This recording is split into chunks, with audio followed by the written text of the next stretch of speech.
পূজনীয় স্বামী মুক্তেশ্বরানন্দজি মহারাজ লিখেছেন, মাঝে মাঝে বাবুরাম অর্থাৎ পূজনীয় প্রেমানন্দ মহারাজ আমার কাজ দেখতে আসতেন। একদিন বললেন, দেখ, ঠাকুর শুধুমাত্র এই ঠাকুর ঘরে সিংহাসনেই বসে নেই, তিনি এই মঠের সমস্ত ঘরে, বাগানে, মঠ প্রাঙ্গণে ঘুরে ঘুরে সমস্ত দেখেন। কাজেই যে কাজ করবি সব তারই জেনে করবি।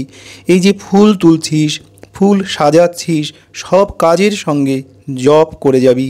তারপর আমাকে বললেন, কি করছিস? মালা গাঁথছিস?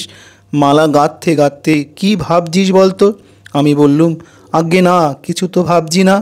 তিনি বললেন, হ্যাঁ, ভাবছিস তো বটেই একটা কিছু, তবে যখন মালা গাঁথবি তখন একটি একটি করে ফুল গাঁথার সঙ্গে সঙ্গে জপ করে যাবি, আর সেই মালা হয়ে উঠবে জপমালা, জপময় মালা, আর ঠাকুর সেই মালা গলায় দেবেন।